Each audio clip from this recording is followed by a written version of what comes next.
Hello, everybody. Welcome to Endless Multiverse, episode 34. The camera's over here. I'm looking over here where the webcam is. I'm using my phone tonight to switch it up, trying to get better quality on the stream. But welcome, everybody. We have a lot to talk about this evening in regards to DC, Marvel. We have some Star Wars news. It's 7 topics. 9. 9. Jesus. Okay. I'm not counting shit, apparently. Yeah, so we have a lot to get to here. So how was your week? Was it good?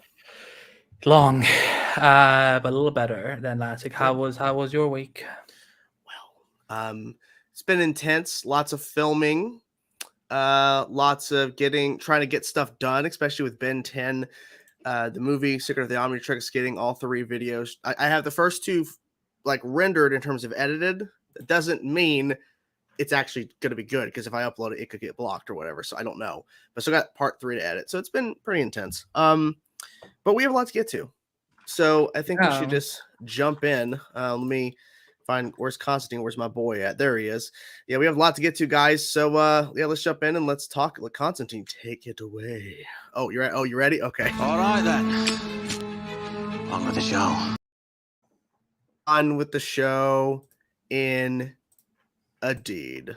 Get to the right place here. Indeed. So first things first, we have some breaking news that hit a couple hours ago, including something else next up. But we have some Venom news in regards to the director of Venom 3, which is going to be Kelly Marcel. Is that how you pronounce that? Marcel? I think it's Marcel. But she has been the writer for Venom 1 and Venom 2. And she has worked closely with Tom Hardy on, from what I was understanding from the article, she's worked closely with Tom Hardy, of course, Venom, on the 3rd film script, and they decided to give her this directing job. How do you feel about this, Andy? How do you feel about this? Well, I really enjoyed Venom: Let There Be Carnage, and I really liked what Andy Serkis did with the franchise. So I was a little surprised that he's not coming back. But I'm always here to see more female directors getting to do superhero movies in Hollywood. I mean, just more things in general. Not just superhero stuff. But I like this. This is someone we're all already familiar with this franchise. She knows these characters inside and out. So, because this is likely going to be the trilogy finale, and then we will see what happens in the Sony Spider-Man universe. But I look forward to see what she will do. I think they have a release date already. I think they have set a release date for 2024 or something. I mean, because they're gonna have to start shooting, at least at some point, probably next year. So, but yeah, I'm interested in what she will do with this franchise. Yeah, it's definitely interesting. I feel like this is going to be very interesting for her as her directorial debut, because she's only written films. She's written a variety of things, so I feel like that's good. This is going to be a big budgeted film, so I'm quite surprised they went with her. But at the same time, if she is confident and Sony's confident with her taking the director's chair, then she's probably going to surround herself with people that are very educated and can help her along the way, because it's going to be probably a little difficult, especially with all the CG effects and all that kind of stuff. It's going to be CG effects heavy with this movie. So that's a whole nother type of directing, when you have to handle shots that you're shooting nothing, but it's called, all the stuff's gonna be added in post. So it's gonna be interesting to see what they do. But hey, and she may be shadowing. She may have shadowed the other directors in the meantime. Maybe this was always something. She might have been on set when they were shooting the first 2 movies, and she did write them. She could have been on set to kind of help with the rewrites or anything. Also, too, you have to start somewhere. Maybe not on a film this high a budget, potentially, if it's based off the first 2 film budgets. I mean, they were on the lower scale of Marvel movies, but they still are pretty expensive. But we'll see what she does. We'll fun to see what she does. So that's one of the breaking news that we had. Because we were supposed to have 7 topics, and then just like what happens on Friday nights, more stuff came up. So we have another MCU show coming to Disney Plus, and this was rumored through I think it was a podcast that with Jeff Schneider, I think. But a second WandaVision series is in the works this time, called Vision Quest. Title Vision Quest, a potential series which is opening a writer's room next week, will be about the Vision, Paul Bettany, trying to regain his memory and humanity. While the focus is on Vision, word is there is a possibility of Wanda Maximoff, Elizabeth Olsen to appear, which would make sense given how integrated the character stories are in the MCU. Like with the other WandaVision spin-off, the Green Knight series, Agatha Harkness, House of Harkness, headlined by Catherine Hahn. Vision Quest is overseen by WandaVision creator and writer and executive producer Jeff Schaefer, who is also he's not. No, this is not the person who's doing Fantastic Four, right? I'm mixing these names up. Matt. Yeah. So yes, next week they're going to start opening up a writers' room, which means that a lot of Hollywood writers will be pitching stuff and so on. But yeah, we will continue on with the Vision, the White Vision. Are you excited to see more of Paul Bettany in the MCU, Jordan? Change back to my camera. I was getting too confused with that whole back and forth. Like my camera's here and I'm looking here at my webcam. So they had to continue this story, because the way WandaVision ends, we have White Vision who's questioning everything, trying to figure out who even White Vision is, and then flies off. I'm surprised it's a series, because I would think that they would probably bring this character back further down the road in like a film, or even as we've now seen with Werewolf by Night, we're going to see with the holiday special for Guardians of the Galaxy and potential other projects, special presentations, those 50-minute, hour-long like shorts, essentially. I'm surprised they're not doing that, but maybe there's a long-term plan. Like you said, that they're like Wanda Maximoff might be appearing, so there's probably a lot of stuff going on. And someone had asked in the chat about if we're ever going to see Vision again. Well, this is your answer, and I think this is going to be a quest, and I think they might change the title, but I feel like it's going to be the journey for Vision to get back to Vision, because I feel like they have plans for Vision. Like, even though they killed off the character, they probably have plans that would require a version of Vision, this new Vision, to take place so that they can do more stories, because Vision is a very important character in the Marvel comics, especially when you get into like Avengers stories and all that. And now with what they've done with Wanda Maximoff, especially after Multiverse of Madness, we need Vision. You know, people are surprised Vision didn't pop up in Multiverse of Madness, but now we understand why, because they have a plan for Vision. But yeah, I'm excited for Paul Bettany. You know, he literally has explained that he was asked to play Vision in Age of Ultron after he was told by someone else in the industry that he would never work again. And he got the call to play Vision, and he said yes without even a second thought. So he's very grateful for Marvel at that point saving his career, or essentially saving him from potentially, you know, withering away, because as we know in this business, that's what happens. And so it's good that he gets to come back and play this, because I feel like he can approach it a little bit differently, because it's not the same Vision. I feel like that's interesting. But yeah, but yes, very cool.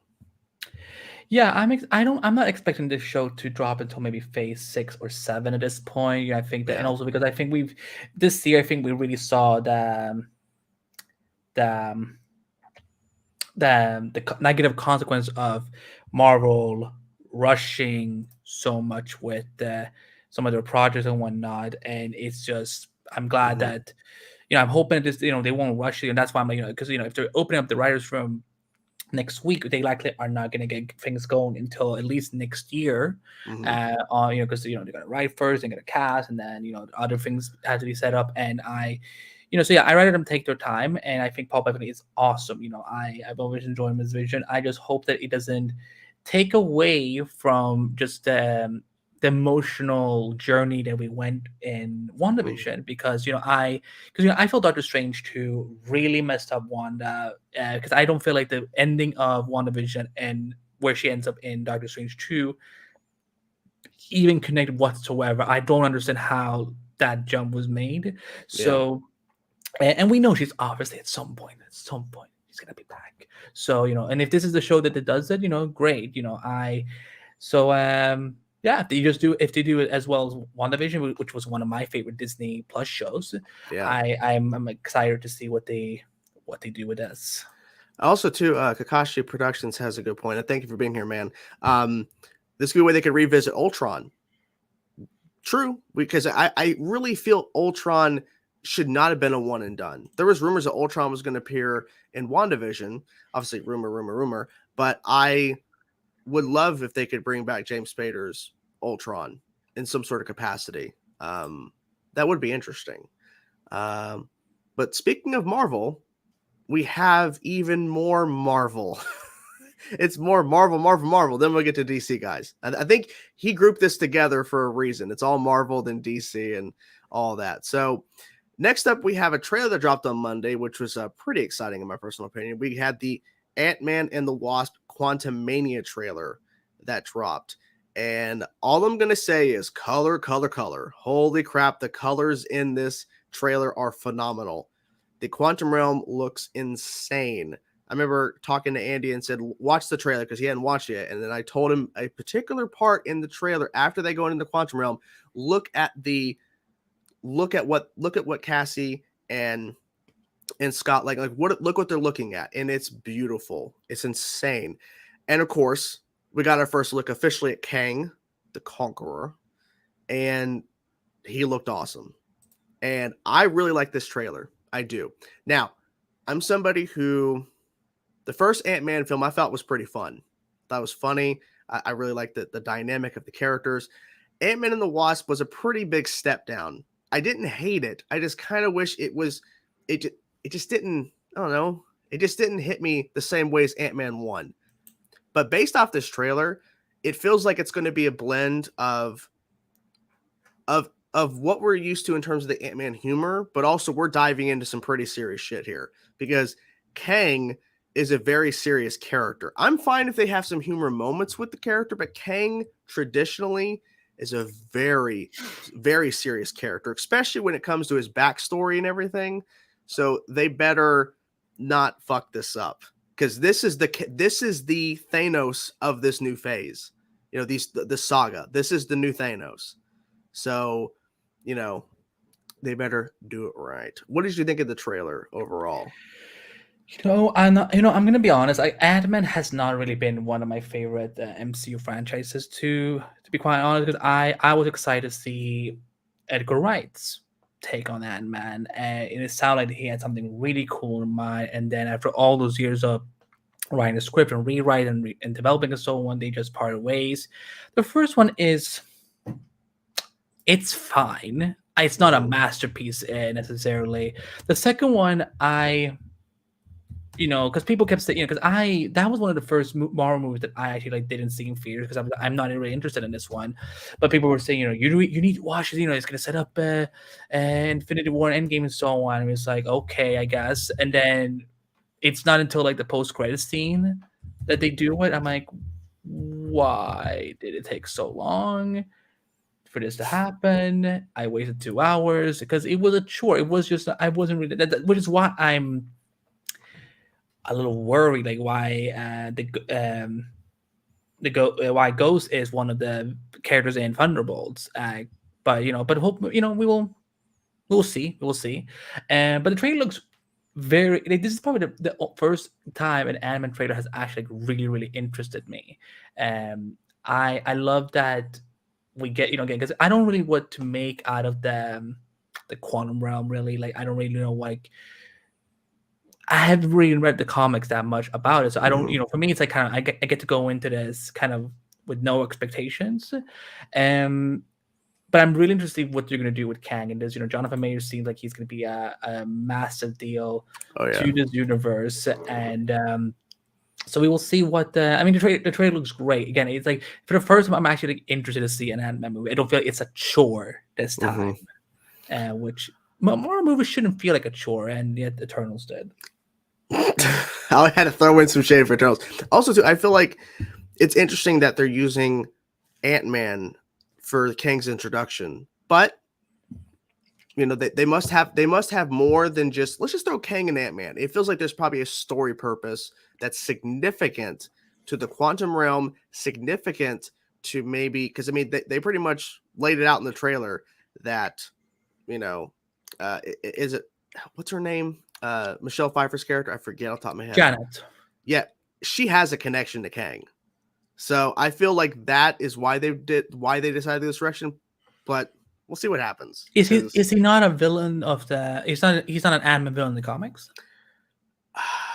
He's more of an Avengers villain from the future, But I'm fine with it because we know he's gonna be an Avengers villain. He already has a movie on his own, He like in terms of Kang Dynasty, like we know, I feel he's gonna pop up somewhere else. The time chair, yeah, essentially the plot point. The time chair is what he's going after. I mean, he even asked in the trailer, "Will you help me, Ant-Man? Will you help me?" He needs help. What kind of help? But yeah, overall exciting. Now we're jumping into DC. Yeah, enough about Marvel. We have fun with enough Marvel about it because this week it was like DC Palooza, and so we're gonna start. We're gonna head into the Batman universe for a quick second because we have some news on one of the spin-off shows for HBO Max set in the world of Batman. According to Variety, a report broken by my good friend Joe Otterson over there, shout out to him, and Anthony Campos has been tapped as the new writer for Arkham Asylum, and Matt Reeves, who is, of course, he's the director of the Batman. He's going to be directing the Batman 2, and he is the executive producer on all these spin-offs. Had previously described this project as a horror movie or a haunted house that is Arkham. Now, there's also been some clarifications made. So initially, the GCPD show turned into Gotham and into Arkham Asylum, and then it got shelved. Now this show is back, but the GCPD show is now also getting redeveloped as another potential spin-off series. So, Jordan, you and I, we love the Batman, and this, we have had a lot of conversations about what they're doing with this larger universe that they're now setting up. Does Arkham Asylum excite you as a show, and what would you expect to see from it? It does excite me. I am really curious about why they're having to retool several things. I wonder if they're retooling Penguin. We just don't know about that. But ultimately, I think the retooling is probably because there might be some. We'll talk about the whole thing later about DC Studios and everything. We got you guys. Yeah, we're gonna talk DC Studios and all that in a bit. But it might be because of that. It might be because of maybe there's some shifts with what Matt Reeves wants to do. I don't know, because also we don't know, because see, the Batman was being created and everything and developed before Warner Bros. Discovery bought out, like before the merger.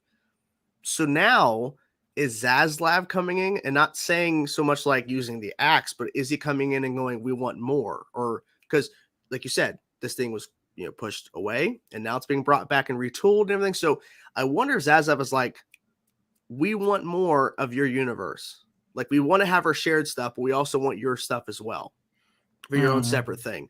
So that's probably what it is. But in terms of the show, I'm excited to see what it is. I don't want it to be a show that is just a way to introduce a ton of Batman villains, which I think it will end up being kind of like that. But I don't want it to be to where we're literally using this to introduce villains so we don't have to do it in the movies.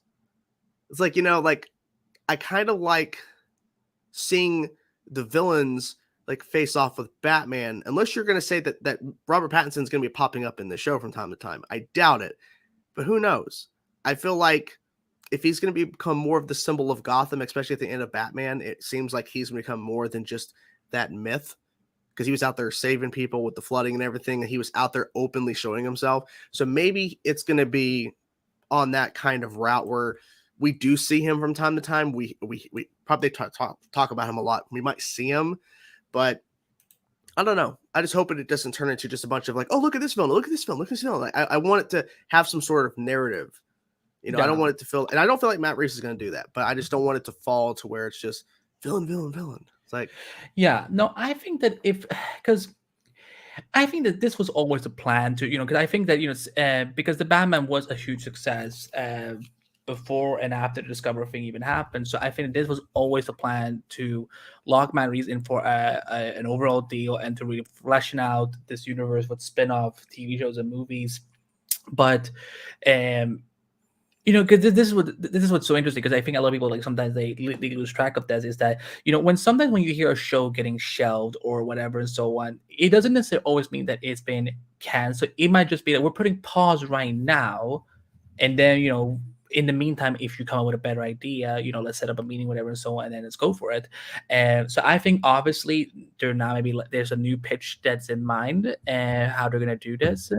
And I think that, because I know there's Arkham Asylum, like, horror comics. I know there's comics that are, like, that really goes deeper into the institution as a whole. Mhm. I don't think this show is just a show just for the sake of introducing a bunch of Batman villains. I think it's more about, like, I think there's gonna be some villains that are already locked up, but I think it's gonna be more about, one, wouldn't be surprised if they actually go, like, deeper into its history. Like, it's almost giving almost kind of like Arrow vibe, like, like how they would do parallel stories of, like, what's happening in present and then in the past to connect it. Like, that could possibly be something. I don't know, but I think that this can also be a very different DC TV show. This can be something that we haven't seen before, as, like, because I think one of the downfalls of the Arrowverse is that sometimes the later shows sometimes started to get a little too repetitive. It didn't feel like as unique. But like on HBO Max, that now we can have something like Doom Patrol, we can have something like Peacemaker, we can have something like Titans, we can have something like Arkham Asylum, but they're all still very different from each other, and especially given where we come with technology, the way we come with storytelling. So I look forward to see where they're going to go with this, and what kind of characters we're going to see. Like, this could be a show to focus on the Joker a little bit, like, because him kind of being the eyes and ears of for the viewers as they kind of go through, like, like, why is it so easy to break out of Arkham? Like, what is the system from the inside? So yeah, that's I think it's gonna be interesting to see what because I'm far more interested in seeing this than I was to see a Gotham PD show, because, one, we've already had Gotham, but two, given where we are with with the police issue in the political world, I don't feel like there needs to be that much more content based on cops right now. So I rather, like, let's just do something that, like, again, like, explores other territories of Gotham City and the Batman world. Like, again, something like, I think a Penguin spin-off, and which I don't think that's getting redeveloped because they're getting ready to start shooting early next year. But I think something like Arkham Asylum would be great, kind of as a horror show, but also kind of like giving us a better clue to why is Arkham Asylum the way it is. It's good. It's a fair point. Anthony has a question about, is this show after the Batman movie? It could be. And Andy's point about if we have, like, flashbacks, it could be before the events of the Batman. Like, we could be seeing what Gotham was like before Bruce put on the cape and cowl. We could see how it got to the point where he needed to, potentially. And also saying that Bruce's mom was a member of the Arkham family in the continuity. So they did do that. So, and not just saying I leave Lady Arkham and Batman 2. I feel like there's so many possibilities we could go in terms of villains and characters that we haven't seen in live action in terms of the films. So we could definitely see that. But yeah, we'll definitely keep an eye on this because, I think this is pretty exciting, and we'll probably definitely hear more once, the new regime over there at DC Studios. We'll hear more about what they're planning. Next up, we have a piece of news that I feel like is not a spoiler at this point. Everyone knows what's going on, but it is official. The one, the only, Henry Cavill is back as Superman. It's official. It's happening. And he's quoted here by saying, "I wanted to make it official that I am back as Superman, and the image you see in this post and what you saw in Black Adam are a very small taste of what's to come." We've been waiting for this for a long time. This is something that I honestly thought at a point this was never going to happen because it had been years in terms of seeing him in a film. Of course, in the Snyder Cut, that's an exception, but that was shot years ago. And we had the Headless cameo in Shazam. We had the Peacemaker. I know I saw the cameo. I didn't watch the show, but I saw that cameo, and it's a shadow hidden in the shadows Superman. It wasn't even Henry. It was a stunt actor who revealed himself later. So yeah, this is exciting. How did you feel about this news when you first heard about Henry's return? I can be honest at this point. Is that, like, for years I've known this has been, a long-term goal that they, like, him staying so hum about it in interviews, the studio not really saying much is again. Again, it's because they were always always side of the studio that wanted him to come back, and he wanted to come back. But we know that there was some problematic factors, Walter. But this is not shocking to me at all. But I'm glad that now the world is embracing Henry as Superman, because I feel like he was very underappreciated for for Man of Steel, Batman vs Superman, and Justice League. I think that it's going to be great. I'm glad that people have now like in aftermath been able to kind of like rewatch, see these films and kind of take it in on their own pace and see that he is a great Superman. He's one of the best Superman we've ever had. So, we know that they are developing Man of Steel 2, and they're taking pictures right now from screenwriters. And I'm just, I'm excited to see him back as an active player in the DC cinematic universe, and just seeing him getting to now finally get the love that he always deserved. Because, I felt that the last couple of years, it's been very much about Tyler Hoechlin and Superman Lois and so on. But now I feel like it's like people are like remembering that we had a great Superman in cinemas, but people just didn't show enough support back then for whatever reason. So I'm excited. I'm happy for Henry. He deserves all the best. And I know he did that show with Josh Horowitz recently, where he got a lot of love.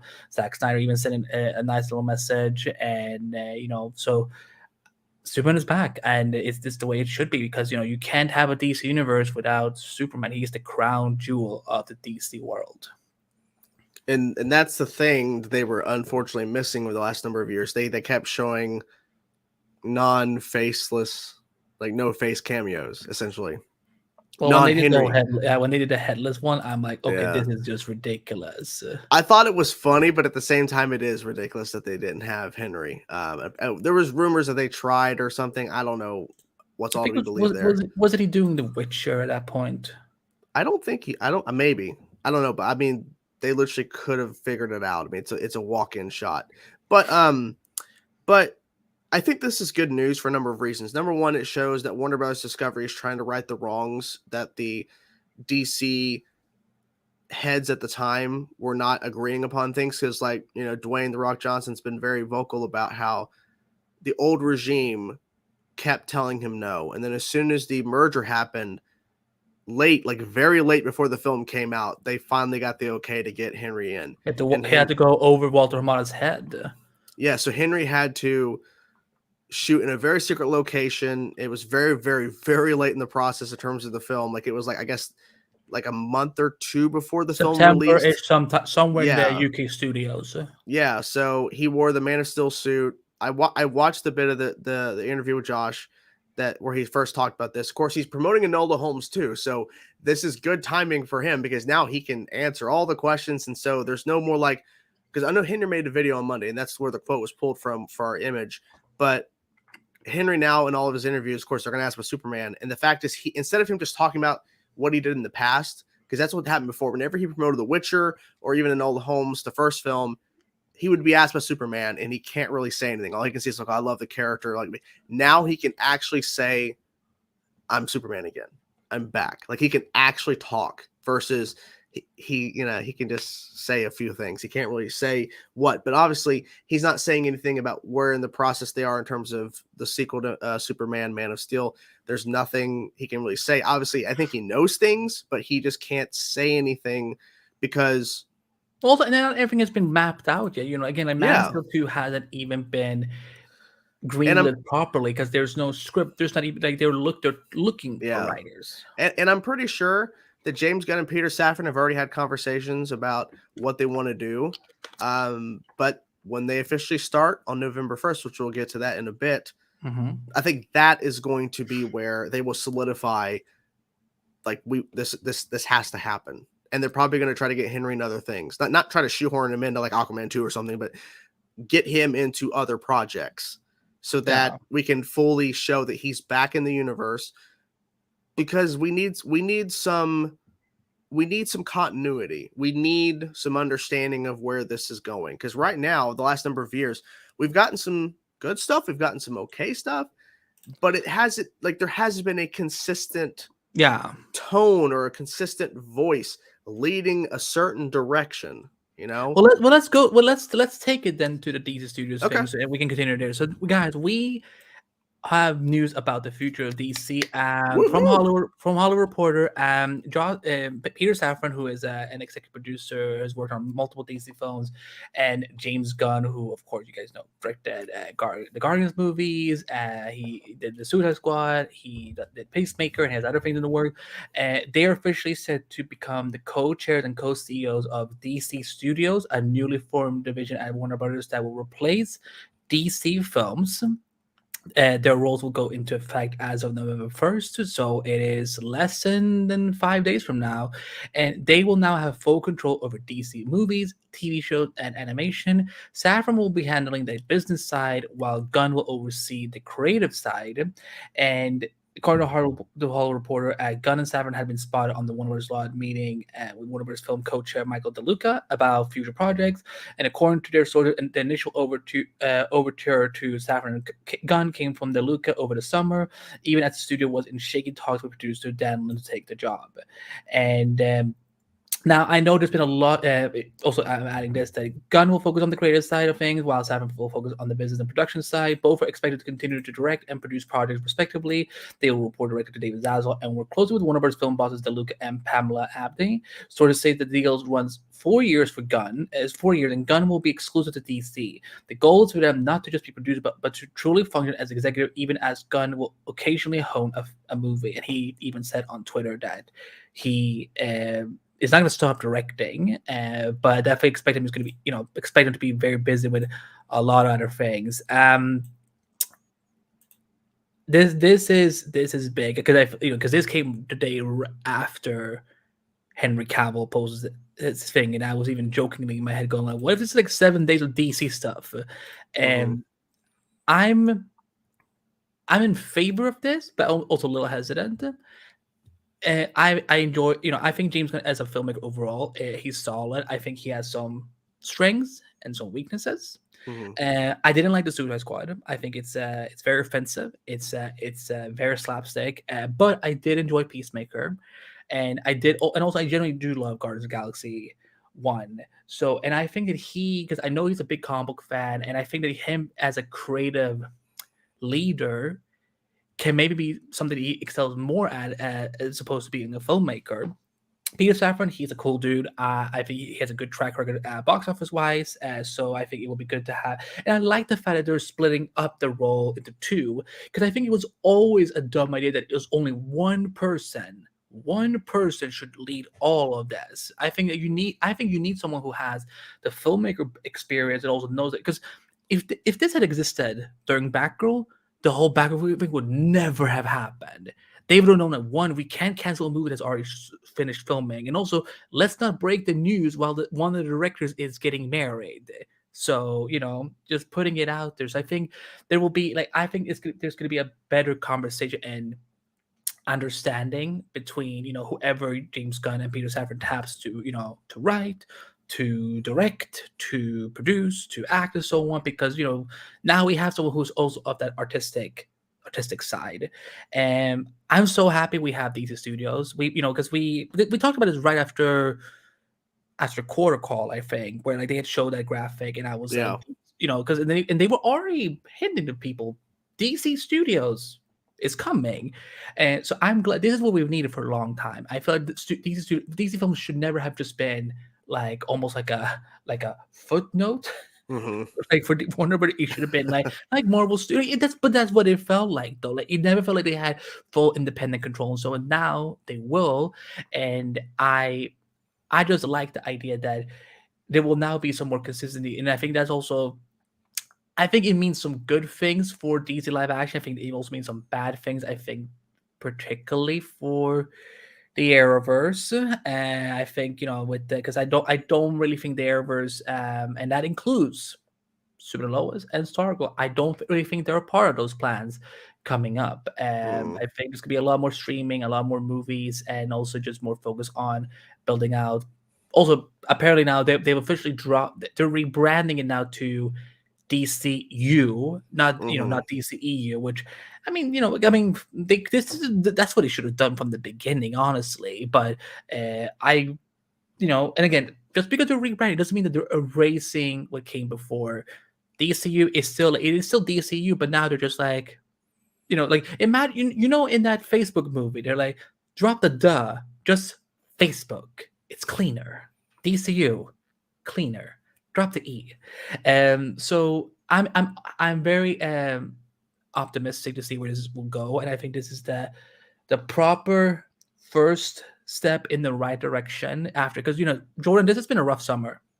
This has not been a fun summer as a DC fan. Comic-Con was fucking Comic-Con, and August was August, and I'm glad, this is good. I'm glad, I'm excited to see what this will look like, and I know, because I know you and I, please talk about this, because I know you've been very concerned about animation, for example, as one of the areas of DC. We don't know what's really going on with Young Justice season 5. Like they haven't properly canceled it. Just right now, there's just nothing being signed or whatever. We know Harley Quinn season 4 is on its way. They're doing a Kite Man show, I believe. But yeah, they're like, I think with this, there will be some more stability for animation going forward, so that we can, because we know we have Batman Cape Crusade still being pitched to other outlets, and then we have Superman, My Adventures with Superman coming to streaming service. But I like this. I think this is what we need. I think we need this after a long, really rough period, because like every week, I mean, it's almost every time Jordan and I are talking on the phone, we're just joking like, what's the next shoe that's gonna drop? What's going to happen next? It feels like, well, tomorrow there could be another panic case of like, well, now they pulled, I'm still like somewhat thinking they're going to take 569 away from me. They're going to be filming episode 7. Then like, you know what? Actually, no. So, but Jordan, I've talked enough. How are you feeling about this? Are you excited? And what do you think about this going forward for the future of DC? I'm definitely more optimistic than I would have been if they just announced Peter Safran, because he's a business guy. He's not a creative. If they would announce just James Gunn, he is not he just does not know business. He's a creative. He doesn't know that. So having them both together, I think, makes a lot of sense. Plus, I feel like they've worked together. Like they know each other well enough for this to happen. I feel like this is a smart decision. And I feel like with the 4-year thing, a 4-year deal that they have, I feel like they're probably going to extend that once, if things work well. Now, in regards to what they could and could not do, animation, I feel like the animation side is still probably going to suffer, because they have to answer to Zaslav. They have to get the approval from Zaslav. That's their direct connection to green lighting and approving projects. He's the one who will do that. They can pitch stuff. They can get stuff together, but he has to be the one to sign the dotted line. And he has made it very clear, based off his axing of projects and even completely stopping projects from being released because they're animation, that animation, yes, you just got axed. I feel like this man is not going to allow them to do a lot of animation projects. Specific things may get through, but I feel like his focus is more on live action. That, just based on what has happened, it just tells me that. Could they do Young Justice season 5?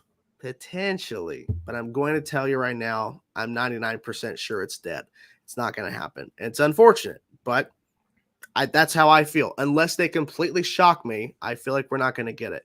Now, in regards to, like I said, the Arrowverse, I feel like what this is pretty much telling me is this: Peter Safran and James Gunn are come in. They're going to start developing the next stuff that's going to be hitting streaming services in the next couple of years, the next slate of films, and they're probably not going to have any focus whatsoever on the DC CW stuff. I could be wrong. They may get Superman and Lois season 4. They may do a Stargirl season 4. I doubt it. I'm not going to be shocked if we hear that Superman and Lois season 3 is the final season and Stargirl's not getting a season 4. I won't be shocked. And I won't be shocked if I said Gotham Legends, Gotham Knights only gets the 1 season. I won't be shocked, because I don't think they're like, unless I'm wrong, I just don't feel like they're going to be focusing on the CW. They're going to be focusing on HBO Max and then the combined service, whatever it will be next year. They're going to be focusing on theatrical because Zaza made a point. He wants to focus on theatrical. And that tells me if he's wanting to focus on theatrical, he wants to do more stuff in the Matt Reeves Batman universe in terms of streaming content. He's not going to want to continue to make content for the CW or whatever they change it to, because now with the new ownership, they may change the name of it. But I feel like that's not the focus. And I don't blame them because they have to look at what's working and what's not. And let's be honest, these shows may be making money, but it's a whole new era. You know, that like the Arrowverse stuff, that was a past. That was a different era of DC. And I'm feeling like with this new DC Studios, with them now separating it out, it's going to be a new era, which means, unfortunately, we're going to get changes. And it is what it is. But I remember a crucial thing is that when the Arrowverse was at its prime, it was still like this. CW was 50% owned by Warner Brothers, but now it's like barely 12%, 13%. Yeah, because so Nexstar owns 75%, and then CBS, Paramount, and Warner Media, they own 25%, which will be 12.5% each. But no, here's the thing. Stargirl. I'm so scared to talk about anything CW wise because I don't know what I'm allowed to say at this point anymore. I feel like we're getting closer to the end now. They aired. What episode was this they aired this week? Was it episode 8? Guys in the chat, what episode number was it that aired of Stargirl this week? We're getting dangerously close to the finish line, and I think with Superman Lois, 8. Cool, episode 8. Thank you. With Superman Lois, okay, question. Do you think that's a show that could be saved to go to HBO Max? Or no? Because I mean, it's not like it's under that Netflix deal. That it's not. It's not. But the problem is just that.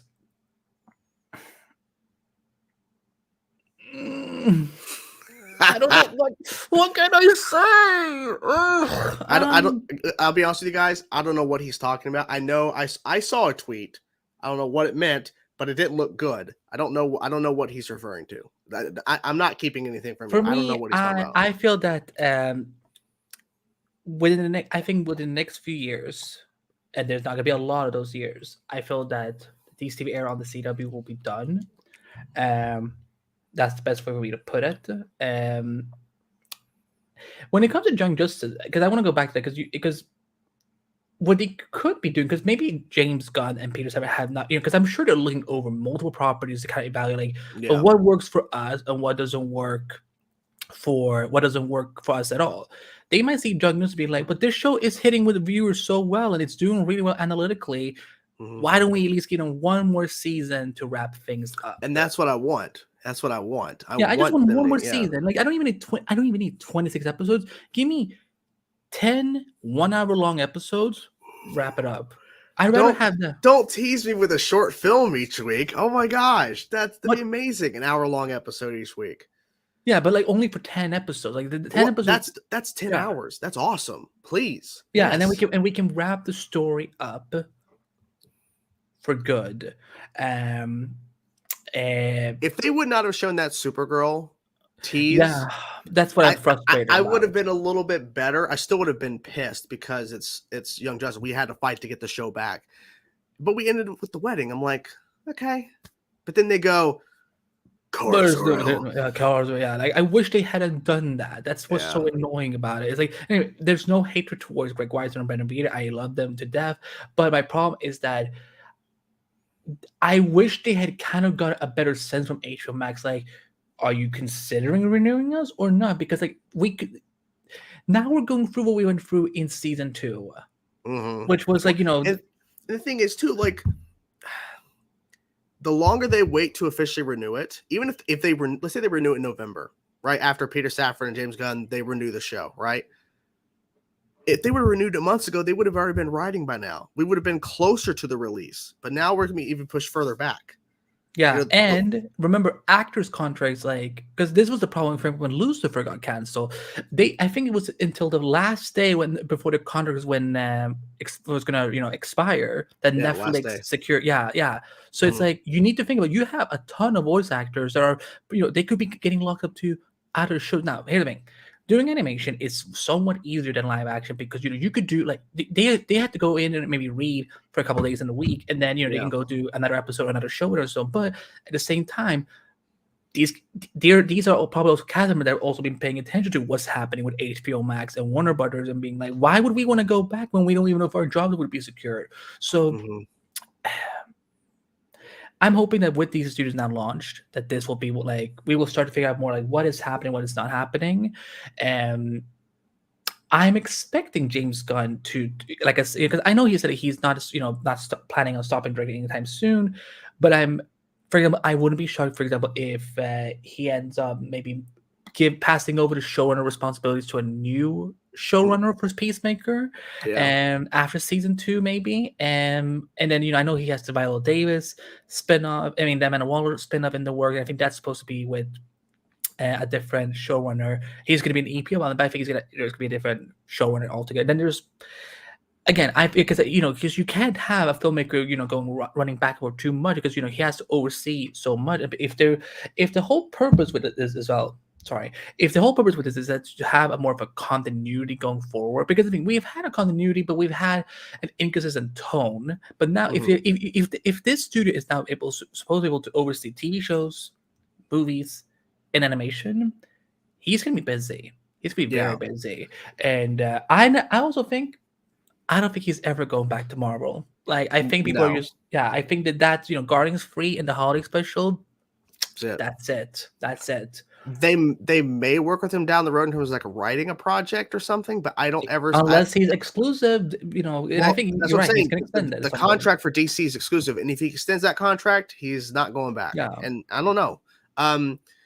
So we'll see about that, guys. Like they're literally starting next week, so who knows? Yeah. We may even hear from the trades early next week. They might start like announcing shit. I doubt it, but I'm assuming they've had plans for a while. They just don't have the job titles yet, but I'm assuming they have plans already. But I'm happy. I'm happy that Yes. this is the first big right step in the right direction in a very long time. And I also want to acknowledge something, because I know, because listen, I'm a Snyderverse fan. I love Zack Snyder's movie, and I know there was a lot of people in that fandom that were very triggered and pissed off by this news. I wouldn't say this is necessarily a bad thing in terms of like, because now we know the previous regime of DC films, they're all gone. All of Zack's biggest, protesters and haters, they're not there anymore. I know James Gunn and Zack Snyder, they worked together before. They seem to actually like each other. So anything is possible. Yeah. I'll say But that. also don't. Well, people kept saying that Snyder Cut was never real, and here we are. Just whatever people do. If someone in that fandom is watching this, you're not going to get your way by attacking James Gunn on Twitter. And I'm not a shill. I just don't think, even if I don't like Walter Amato, I would never publicly like at him, be like, you suck so much or whatever. So I think that he should never definitely be hired in an executive position again, because I think now that we know that he can get grumpy and personal and petty, that's I think he needs to work on himself a little bit. But yeah, attacking James Gunn is just like not and Twitter is about to be a hellfest anyway because of who. So just try to chill. Yeah, they won't. So we're moving on to a little bit of Star Wars news in between some more DC news, and this I think it's interesting, but honestly, I just don't believe it. I just don't believe it. So we have a new Star Wars project that's in development, and it's gonna be a film with Damon Lindelof and Justin Britt Gibson set to write the film. And Miss Marvel director, I'm not sure how much she directed of it. I don't know how to pronounce her name. Do you know how to pronounce her name? I think it's Charmine. Then I don't know the rest of the Okay. names. Well, she'll be helming the film, as you see there. And this just kind of came out of nowhere. just out of the blue, and because we've been hearing more about the Taika Waititi film that he's been working on. We don't know how far along he's been along, but all of a sudden this comes out. And then around the same time this comes out, we hear from Bob Chapek, the new High Lord King over at Disney, apparently told Kathleen Kennedy to stop announcing movie projects that apparently are never going to get made. Because this, we keep hearing about projects, but they never come to fruition, especially the film side. Not trying to be negative, but I love Star Wars. But I'm tired of hearing about projects that never happen. I'm tired of it. Now, this may be an exception. The Taika Waititi project may be an exception. But I'm tired of hearing stuff that's in development that doesn't get made because Kathleen Kennedy is not a good president at Lucasfilm. She continues to drop the ball all the damn time because she continues to sign the dotted line with somebody and then all of a sudden changes her mind later or doesn't fully understand what they're making and then goes through all the mess. Remember Solo? Remember they worked with the whole situation there where they had the two directors and they completely botched it because they were making a comedy and off the cuff and they really didn't care. So she had to go in and make a whole bunch of changes and Ron Howard had to try to save the movie. So that's one thing. Of course, David Benioff and Weiss, the showrunners of Game of Thrones, and that never happened. The trilogy they were doing. Rian Johnson was planning on having a trilogy. That never happened. So this may happen. That's cool. But I honestly think at this point, Star Wars needs to stick with television. They have proven time and time again with not all projects, but they've proven over the last number of years, The Mandalorian works because it's a streaming show. It works. Just this week, the shorts, all 6 shorts, Tales of the Jedi. So many people have responded positively to that. And it's just short episodes of focusing on 2 separate characters. But yet people loved it. And then the Clone Wars final season, Book of Boba Fett, Obi-Wan had mixed response. Obi-Wan got preferred better than Boba Fett. But still, I just feel like right now we don't need a Star Wars film unless you are truly going to make it. Because I'm tired of hearing about projects that just don't happen. And of course, we have a bunch of other stuff we know that's upcoming in terms of TV. And also, too, Kathleen Kennedy has also been known to announce TV projects that haven't been pushing along either. There's a number of projects she announced during the Investors Day back when COVID, when we were in the shutdown, the virtual. She made a bunch of announcements, and half that stuff hasn't even moved forward. So I'm just kind of sick of the announcements, and then nothing happens. Don't announce something unless you are truly making it and you're in front of the camera or you are actually making it. I'm tired of hearing stuff that's in development. I'm sorry I'm being negative. It just irritates me because I love this stuff so much. I made fucking fan films because I love this shit so much. And I don't want to talk about that. But that's how much I love this stuff. And then they just keep announcing shit and it doesn't happen. Kathleen Kennedy is a great producer. She's proven herself. We need someone else in the helm to run this shit properly.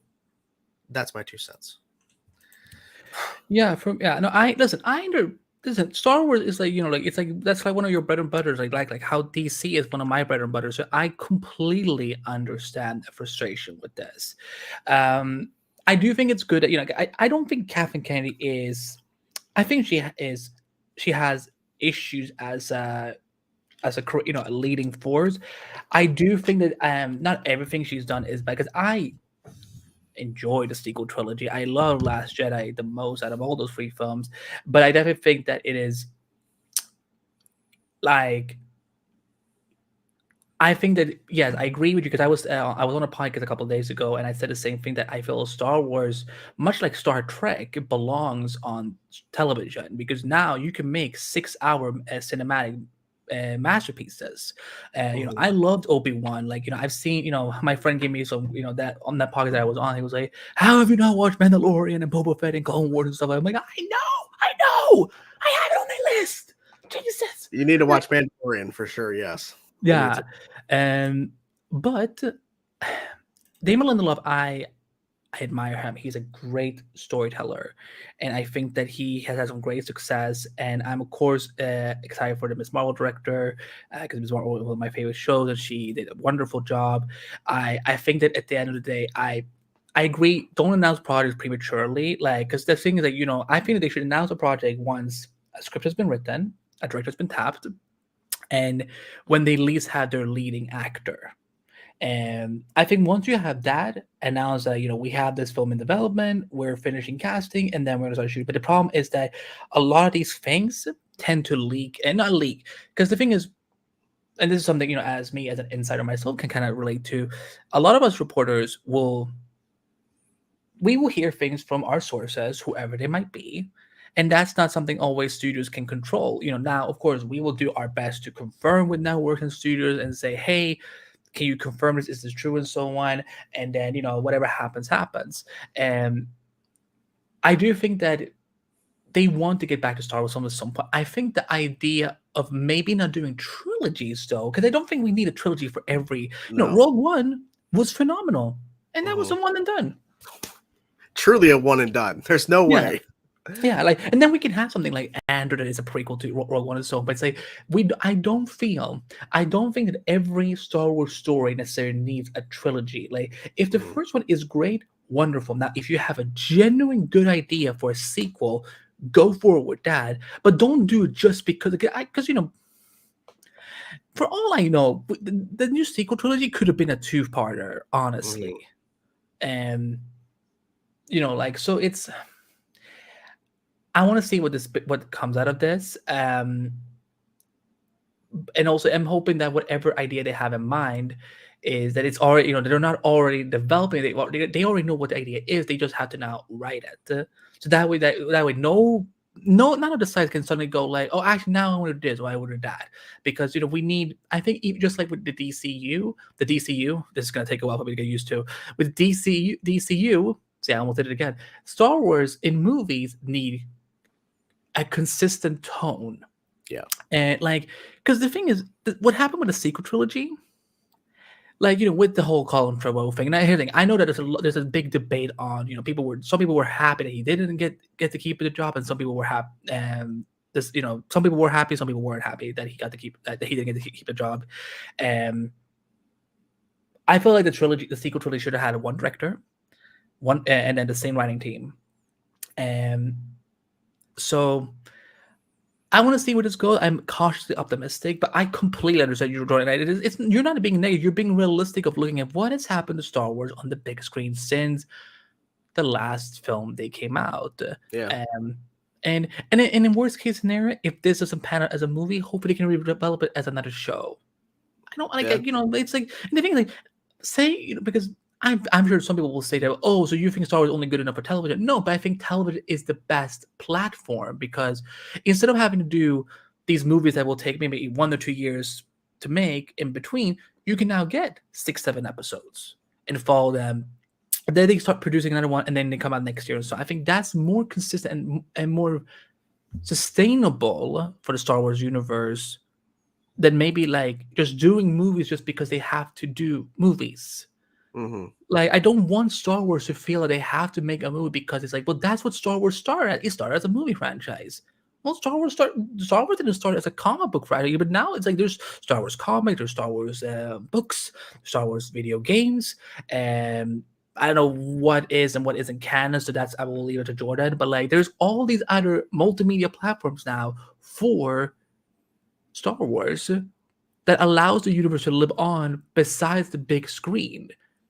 So I'm cautiously optimistic about this. And I hope you get what you want, that you get a movie that has been properly planned, and that doesn't just, because I know this feels like a jerk off moment, probably, that another movie. Didn't exactly. we just because the Patty Jenkins thing, what is going on with that? Because I heard there was something with, I don't know. Was it taking off the release date? There was something where they took it off, yeah, so no one knows. Well, Jesus Christ. Okay. Well, let's go back to DC. Now, this was I literally thought it was going to be 7 days of DC, because this came on Wednesday. Green Lantern on HBO Max. Holy crap. Hold on. Let me remove something so I can actually read what I'm trying. When I make these graphics, I forget that we have these logos. Okay, this comes from Hall Reporter. HBO Max's long-awaited Green Lantern TV show is still moving forward. You heard it from me from several weeks ago. I confirmed it with HBO Max. It's still happening, but it's going back into development. Showrunner Steph Graham-Smith, who was tapped as the leading producer in October 2020, he has now left the project due to and I quote, after weathering a number of regime changes at HBO Max, its parent company Warner Bros. Discovery produces Warner Bros. Television and now DC Comics. Now we know that initially the show was going to focus on multiple Green Lanterns, including the openly gay Alan Scott, played by Jeremy Irene, Guy Gardner, played by Finn Wittrock, such a babe, and we're going to see characters such as Simon Boz, Jessica Cruz, Sinestro, Kilowog, and a new character named Brie Jarta, and other multitudes of lanterns. Now, that's being scrapped. As of right now, those actors that got cast are not attached to the show anymore, but Berlanti Production, which is Grey Berlanti and Berlanti Production, is still continuing to produce a show. They're hoping that they can bring back these actors and reattach them once the shows move forward and the redevelopment phase is done.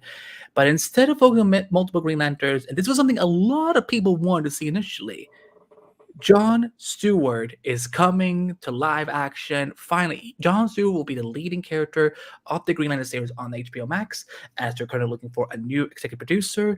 The creative shakeup had nothing to do with the launch of DC Studios. This was something that was going on already. And just to remind everyone how garbage Walter Hamada is, when they couldn't get access to Jon Stewart, it was because Walter Hamada said that they had other plans, aka the Green Lantern Corps movie that has not moved forward since it was announced probably like in 2014. So inside now, let's talk a little bit about budget, because there's been a lot of confusion about this, Jordan. A lot of confusion about the whole budget thing. And this comes from the Hollywood Reporters, and I quote, and I read. Insiders at the time said it was also poised to be the most expensive show DC had ever made, and easily the largest for HBO Max, with a budget estimated in the 120 million range. House of the Dragon, by comparison, cost less than 200 million. The show's budget going forward is expected to be significantly less, as HBO Max, under David Zaslav's combined Warner Bros. Discovery, is focusing on right-sizing its various assets. As part of the move to find an estimated $3 billion in cost savings, Zaslav and his division leaders had dropped a number of projects, including Berlanti's planned Strange Adventures and Anthology series for HBO Max. And yeah, so that's all of it. 8 scripts had been completed under Graham-Smith's leadership. So Green Lantern is still coming, but it will now focus on Jon Stewart. Now, Jordan, you and I, we grew up with Jon Stewart, Justice League Unlimited, for the win. It's on HBO Max. Go stream it. How do you feel about this? Because I know we had a conversation about this TV show. What's your thoughts? Well, first of all, Zaslav walked in and said your show just got axed, but we're going to give you another show instead. And I was thinking more about this too. It's not really an axing of Zaslav. It's more of a retooling of Zaslav. He walked in with a piece of paper and said, and all it says in the paper when you open it up says, retool your show with a lower budget. So like a patch update. Yeah. We're going to make changes. Now, here's what was frustrating about this whole situation. Is that number one, we're not getting that show. But the main thing is number two, the fact is we had heard about this Green Lantern show years ago. And nothing really hardly happened. They cast 2 actors, but nothing happened. They just kept pushing it. They just kept not doing it. And for me, it's like, don't announce something if you're not going to do it. I hate that. As I just mentioned with the Star Wars thing. Stop announcing shit you don't actually fucking do. So now we get a Jon Stewart show instead. It's a less budget, but Jon Stewart. This is awesome. Now, like he said, I grew up on Jon Stewart. He's my Green Lantern. I see Hal Jordan. I know Hal Jordan. I love Hal Jordan. But Jon Stewart, that's my Green Lantern. So I'm happy that he's getting the focus. And it seems like we will still get those characters that they were they said they want to potentially help bring them back when they retool the show. I don't know what that means. Yeah, if that is more like if they can make it work. I think it's more like if they're open to do it, we would love to have them back. But I think John, based on the wording of the Hollywood Reporter, it will be mainly about Jon Stewart. Now I think because please continue. I will save my things later. Well, I just feel like it would be interesting if we could still have them have a role, but at the same time I'm also fine with just focusing on John, because we were supposed to get him in the Snyder Cut. We know that whole situation that happened there. So I'm happy that they're doing this, and I'm hopeful because now we actually have some movement, and it sounds like we're actually going to get this now with the budget of the original show.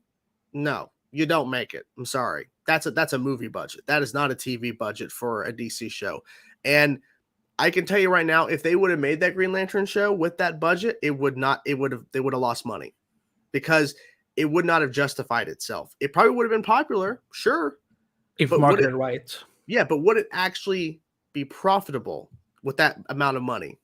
No, it would not be earning 20 plus million viewers per episode like House of the Dragon. It just wouldn't. I'm sorry.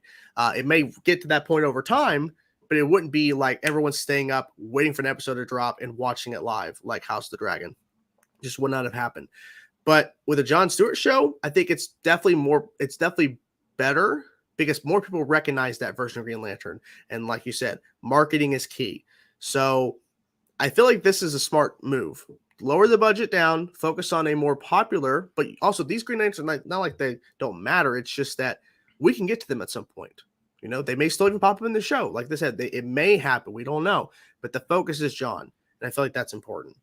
I want to answer a question immediately before we get going because I want to put this to rest once and for all. Damn, Andy, what did Voldemort do to you to say he's garbage? I have heard a lot of bad things about him over the last couple of years. I'm not privy to share them. I just am not. I think he's done a lot of good things for during his time during these films, but I think he caused more problems than we needed, and that's why I think it was. And again, listen to what we just said. He's the reason we didn't get Jon Stewart in the Snyder Cut because they had other plans because he was going to be one of the two leads on Grand Accord with Hal Jordan, and look what happened. And the TV show wanted to use Jon Stewart, and they couldn't either because Walter was like, "No, this is the whole thing." He's such a hypocrite because he went on DC Fan and was like, "Multiverse this, multiverse that. We can have two Flashes and so on," but yet we can't have two Wonder Woman on live action. We can't have two Aquaman. We can have two cyborgs. While one of them it has to go through such shit online, not online, but also like what he had to go through under the Joss Whedon Justice League production, and we can't have two of these characters, but we can totally do this one of the lesser one. Like people aren't dumb. The multiverse, like, we can listen. You'll really think that people are not going to be smart to realize, oh, the Batman that Robert Pattinson plays, I don't think he's Kevin Conroy's Batman from the animated series.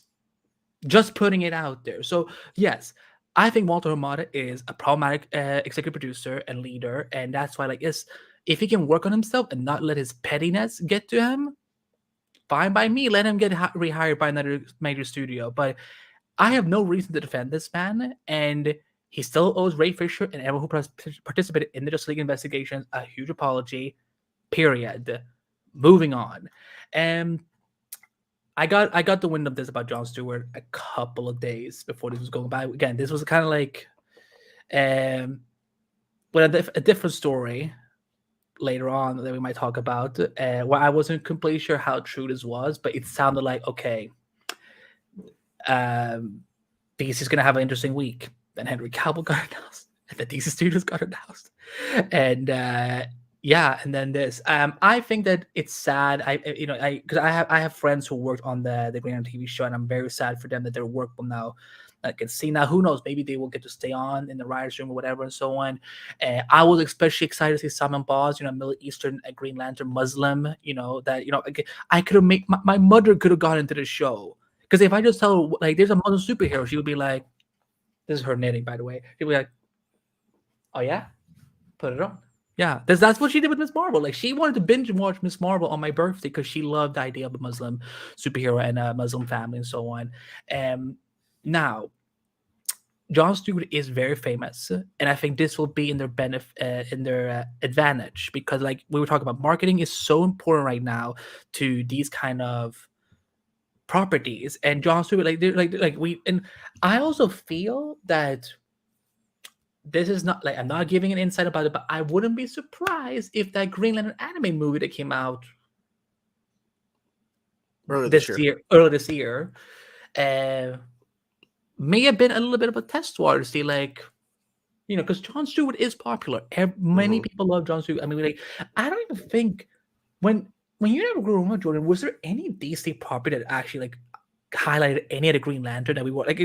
Well, I know Kyle Rayner was in one episode of Superman animated series, but like that's so quick that Yeah, there was nothing else at the time. Obviously he was in the comics, but not to the level of Justice League the animated series and of course Unlimited. But at least in the animated series, Justice League, the first iteration of that series, he was focusing, like, it was just him, and then of course Unlimited expanded everything, so he got less focused. But that was really it in terms of really giving him a proper, like, like a proper showing of the character. Because before then, I think in the animated shows they had Hal Jordan, whenever they did stuff, like early Justice League stuff, they had Hal Jordan. Oh, you mean like Super Friends? Yeah, like they like that, like stuff like that. They Jon Stewart wasn't a thing. So yeah, like with just like the animated series Unlimited, and then of course with Beware My Power, of course Wayne T. Carr, he was supposed to be Zack Snyder's Green Lantern. We have the image, we've seen it. Now we actually get to see in live action in terms of what continuity they're going to be doing with Jon Stewart. And I'm not saying Wayne T. Carr is going to be it, because I'm pretty sure it won't. But this is good for the character, because I feel like people just think about Hal Jordan. When you say Green Lantern, Hal Jordan. People need to respect Jon Stewart. They need to. But that's just me. You don't think we should respect this guy? I think that you leave a trail of bodies every damn place that you go. Also, for people who are talking about it in the chat, no, David Ramsey's not going to star on this show. No. But I'm looking forward to see what I'm looking forward to see what they're going to do with this. It's time. It's time for the show to go forward, and Jon Stewart to get his time and in the spotlight. And I mean, I would love if they end up doing what they do with House of Dragon. Like maybe this also does air on HBO and then gets put on HBO at the same time, because I think we need some good sci-fi Western adventures. Kind of like, what's it called? Like World something on HBO. What is that show called? Like that had they change cast every season. Real World? No. I don't know. I have no idea. Westworld. Have you never watched it? No. Me neither. I must have looked at it like something world. But no, I'm sure we're gonna hear more news going forward. And what would be kind of fun? I don't know if they would do it, but what if Greg Weisman and Brendan Vietti did Green Lantern? That'd be cool. They get to do something at least. Yeah. I mean that would definitely be good. Besides kicking them to the curb, I want to see more stories they could tell. Because they did have Jon Stewart. They did have some Jon Stewart in Young Justice. It wasn't a lot, but they did have him there. And Hal, it was him and Hal at points. Like they appeared, like they didn't actually do much, but they were there. Why don't I remember this? Because it wasn't much. So we have one final topic to talk about, because we do need to get to Q&A. We are literally we need to get to Q&A, but there's something going on Batwoman with a certain Batwoman on a certain show with the Flash. I'm not sure what's happening exactly. I don't know if you guys are aware of what's happening. I'm hearing there's some red. I'm hearing that stuff is going on in regards to like some death. I'm not 100% sure. But yeah, it's interesting for sure, because the story came out about some sort of death on the Flash, and Warner Brothers came out saying that that Javicia is playing a mystery character. So yeah, I don't know, but it's definitely interesting. Wait, there's a hole in Barry's ear. Oh my God, there is. It's a hole in his face. But Yeah, I find it funny how Javicia posted nonstop on her Instagram story articles and stuff about her playing a mystery character, and images are everywhere of who she's playing. But we can't say it because they're I don't know why they just won't say it. I don't know. But yeah, interesting stuff. I'm curious what do you guys think? You guys excited for some death with the color of red in the mix? You guys are excited for some death red? I've been more excited for the villain for Arrow season 9, Blue Death. That's me. But Red Death, we'll see what happens with Red Death. So yeah, I think we're gonna get into Q&A. I get an L for what? What do I get an L for exactly? I don't know what it is. Because I didn't make that. So that's not happening. Nope.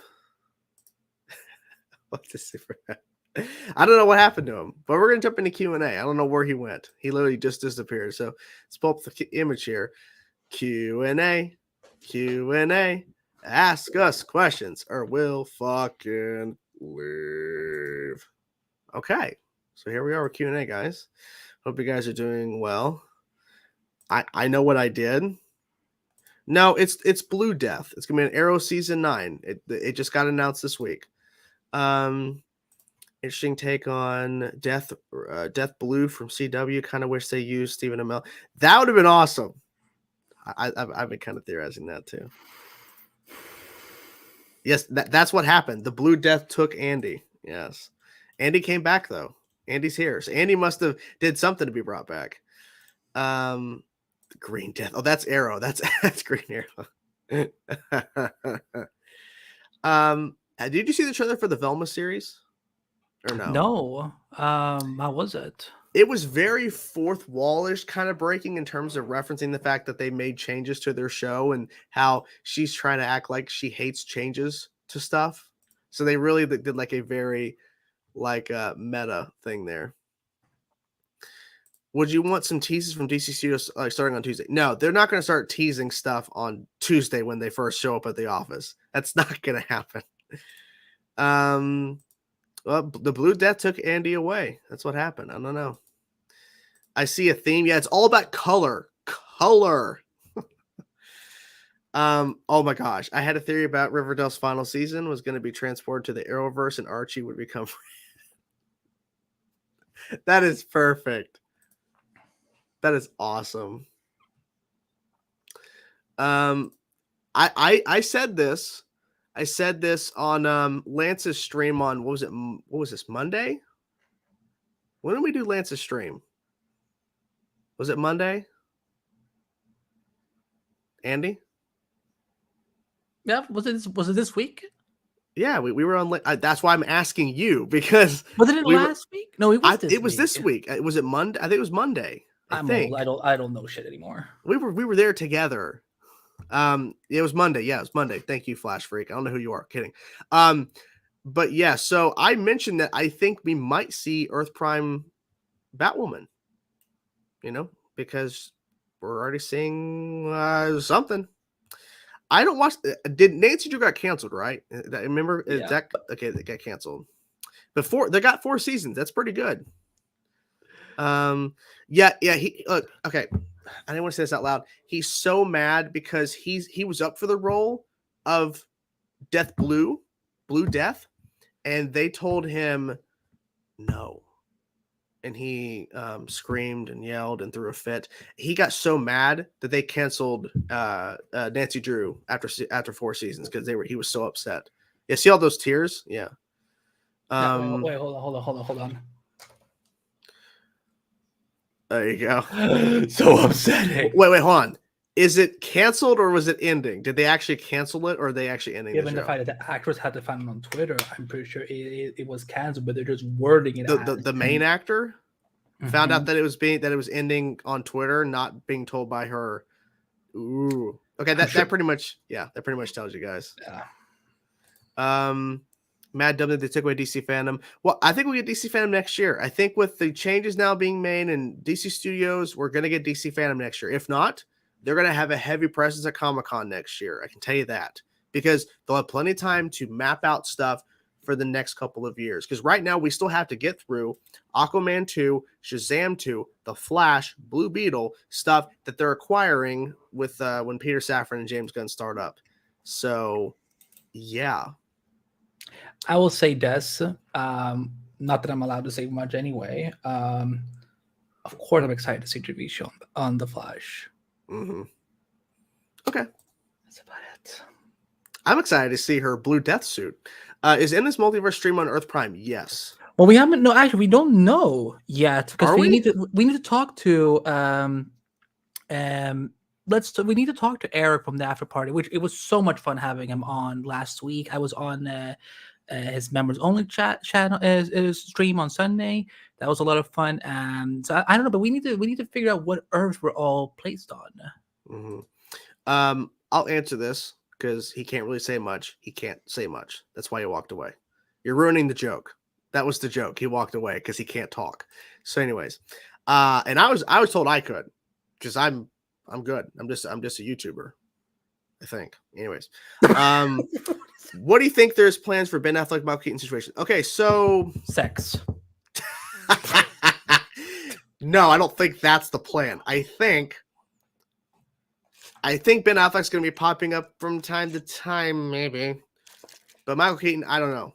Because I feel like now Peter Safran and James Gunn now at the helm, they might go a different direction. Obviously, the Batman outside with Robert Pattinson, that's going to continue. That's not being touched, clearly.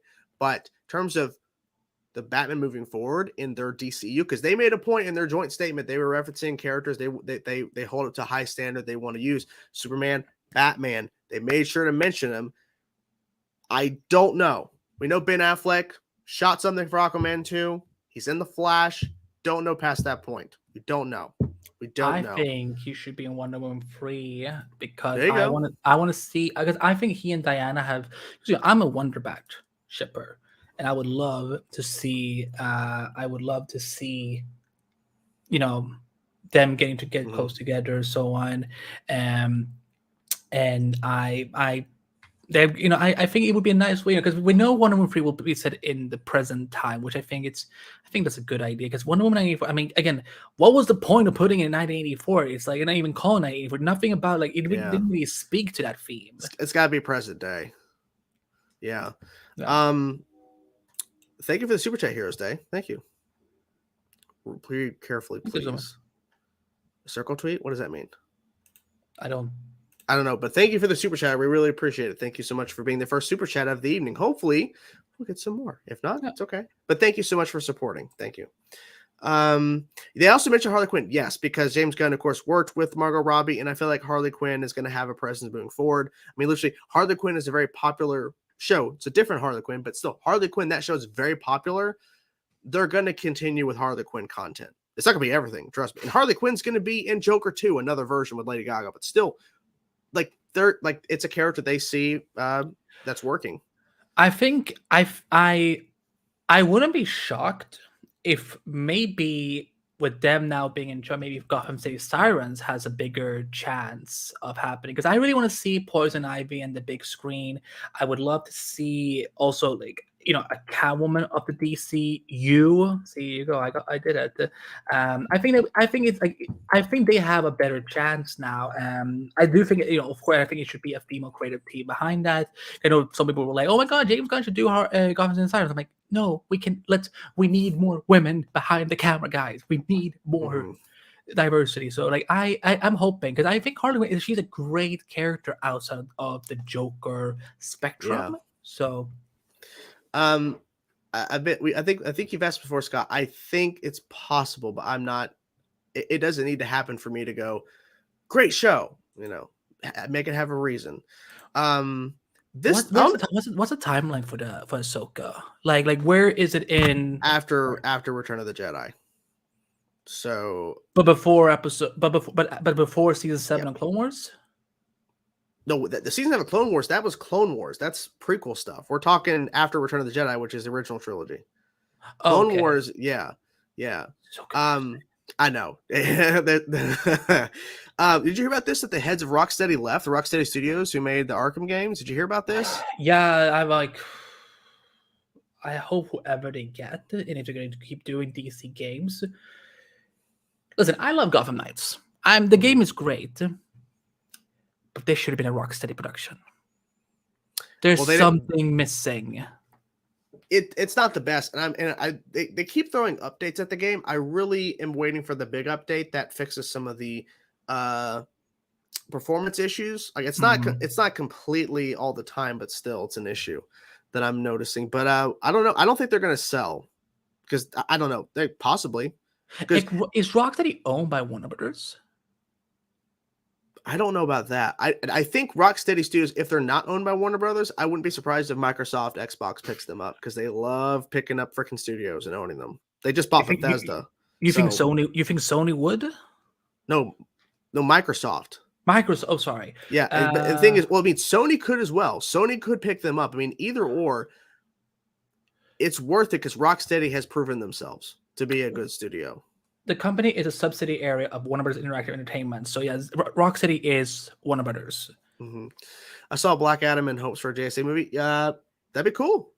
I'd be down for JSA as long as you introduce us more. Yes, more characters. What members would you want to see if we did have? Thank you for the super chat, by the way. Thank you. What members would I want to see? Because I want to see Wildcat. Yeah, and I also want to see Alan Scott. Maybe what we could do, we could put Jeremy Irene as Alan Scott in that movie. Also, even though I know she has her own show, I would love to see another version of Stargirl in this universe. What's happening there? And we could have it fun in the movies, I think. Yeah, and we could also have an older Stargirl. You don't have it doesn't have to be young. We can have like a mid-20s, like she's been doing this for a while. Hawkgirl. We need to see Hawkgirl. That's the one thing. I really hope wherever we see Hawkman next, that Hawkgirl is in the mix as well, because that's a character that I feel like they wanted in Black Adam, but I think there was just too much going on. Jay Garrick, I think that would be cool, and I would be very happy if it's John Wesley Shipp, because he's and also what we need. We also need to see. And when I say the salmon, I don't mean the salmon on Netflix, which, by the way, Netflix, you need to fucking go and renew that show already. I think I saw something on Discussing Film saying it did. No, it was one of those accounts that they put Discussing Film in their name, but not the handle. I had to tell one of my friends that Joel, I'm like, Joel, it's a fake somebody account. Retweeted a fake account because it was on my timeline. Yeah, I know. Poor Jacob, and this thing always gets exposed to that. Yeah. Also, we need a good Spectre, Jim Corrigan, finally. Oh, yes. Oh, I don't know who Luther G is. We'll get to that super chat in a second. Thank you, Luther G. Knoxwave, do you know Blind Wave? Yes, because Blind Wave reacting to Ben 10 actually helps my channel because whenever they react to Ben 10, my videos get suggested. So I'm glad they're watching the show. It's cool, but it's helping me. So I'm happy that they're watching it. I want to see Stargirl. That's it. We just said that. And now super chat from Luther G. Thank you, Luther. Thank you so much for supporting. Maybe one of Lex Luthor's cousins. Probably. Yeah, Luther Gale. G. Thank you, Luther. Gale. Thank you. Luther Gale. Gale. Regardless, thank you for the super chat. Thank you much for supporting. Okay. The Red Death news doesn't get me hyped for the final Flash season. Eric Wallace is good when it comes to ideas, but execution not so much. Also, he lies a lot in interviews. I don't think he lies. Nope. Can I take this one?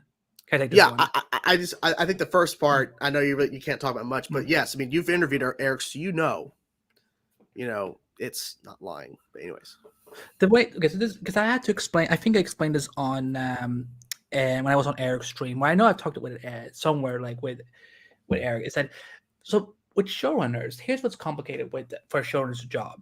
It is not that they are lying. Here's what. So when you guys have watched my interviews with Eric, whether it is just in audio format or in text or the video versions, which of course we try to put as much video content as we can on these podcasts. I think he generally has these pictures idea and the thing he wants to do. But you also got to remember something, just because he's a showrunner, it doesn't mean that he can always get his way. Because the thing is, Warner Bros. Television and the CW and DC, they are his bosses. He reports to them. Eric's job is to manage the writer's room, make sure production flows on well, and other things that are day-to-day basis. But he doesn't he can, let's say this. Let's say he wanted to do, because he has talked to me a lot about he wants to do Blackest Night. That's one of his favorite storylines that he wants to do on The Flash.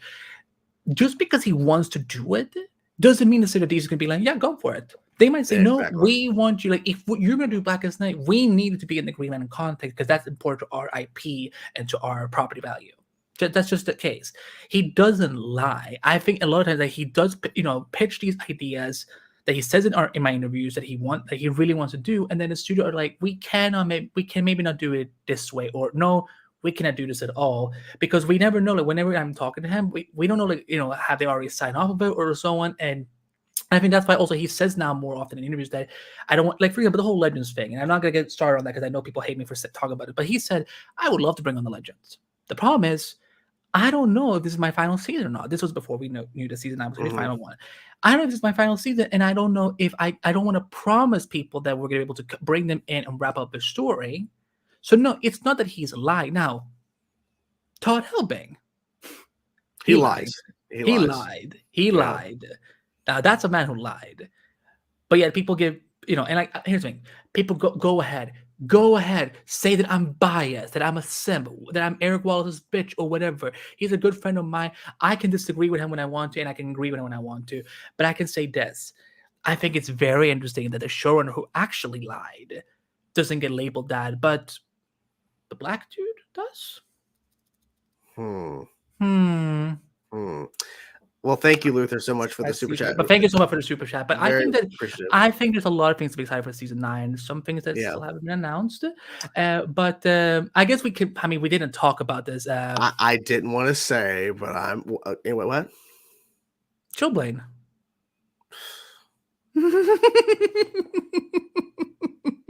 I don't want to talk about the Blaine of Chill. Ugh.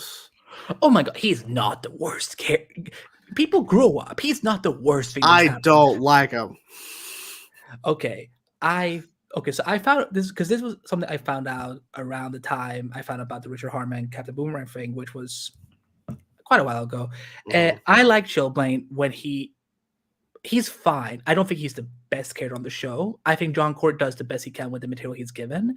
I think he's entertaining from time to time, but I also think that you need to with here's the thing.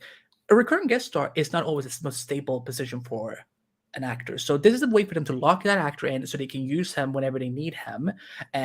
Because he's obviously going to have a huge story for whatever is going on with Caitlin and from. Good Lord, no.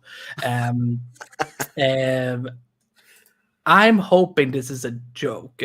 Eric Wallace is a married man, and we're just friends. That's it.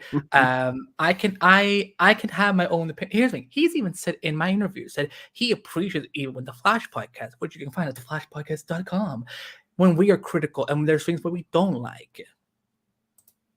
So, the Blaine. The Blaine. Wait, what is the Blaine a reference to? Chillblaine. I don't know. The Blaine. Call him the Blaine. I have no idea. Let's go back a little bit and see what else is happening, because you guys were very talkative during the topics. Thank you guys so much. I liked seeing your comments as we were going through here.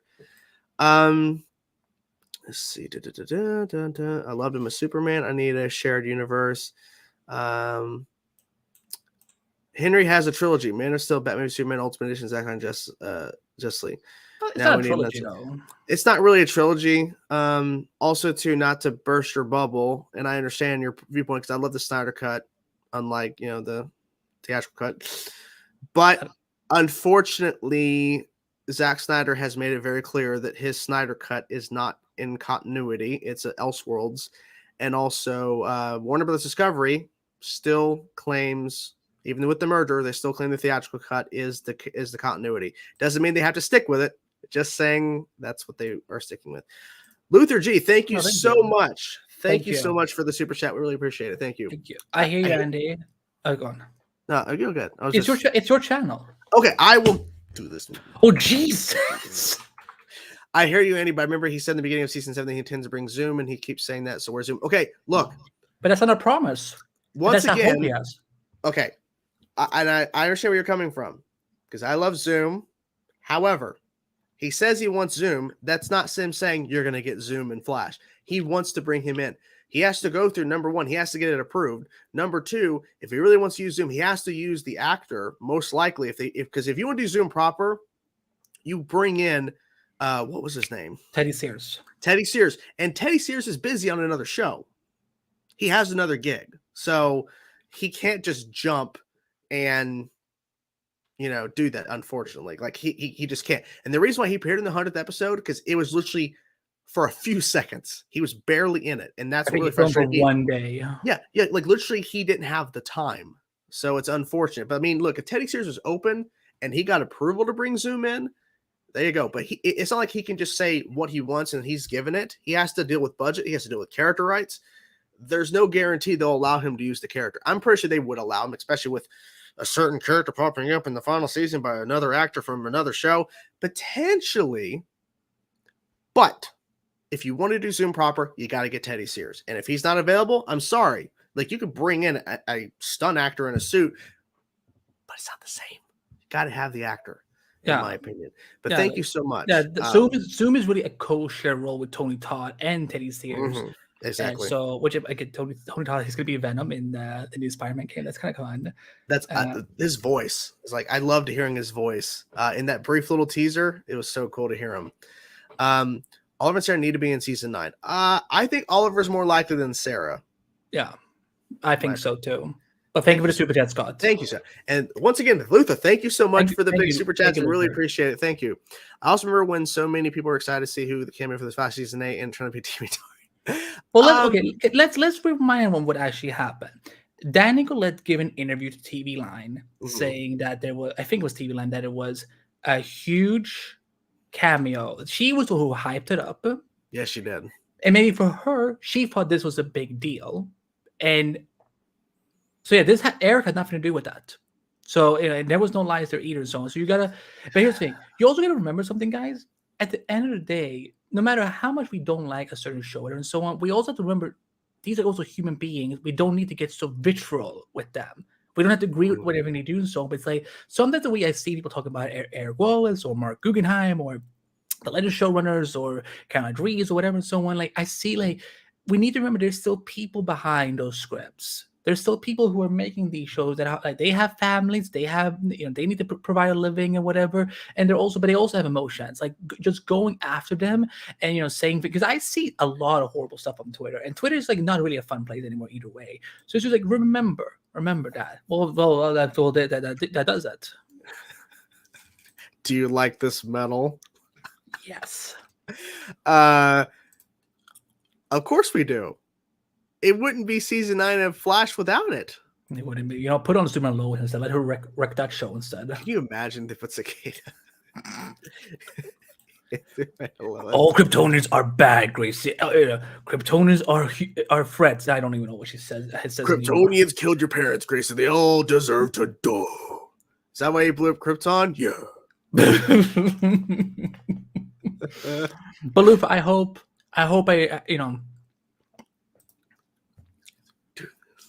Hold on, let's go back. 1 sec. Oh, sorry. Good. How do you know? Are you? Is this Teddy Sears in disguise? Well, wow, that would be funny as hell. The Mandalorian is canon with all Star Wars, so yes. And the sequel trilogy is so far away from the Mandalorian. I'm telling you right now, the Mandalorian's never going to reach it unless they do a huge time jump. They're never going to reach the sequel because we're talking 5 years after Return of the Jedi is the Mandalorian starts. We're probably still within 5 to 6 years after that, and not like after the 5-year jump, but like we're still 5 or 6 years roughly in the timeline or so since the start of the show. Return of the Jedi, they still have like what 20 more ish years or so before they get to Force Awakens. Plus, they've made a point to steer clear mostly until, of course, Luke and everything, and then Boba Fett brought Luke in more and Ahsoka. But they've been steering away mostly from like a lot of those characters until recently, but mostly they stay away from those major characters. This is true. Yeah, you're fake. Get the fuck out of here. Bye. Oh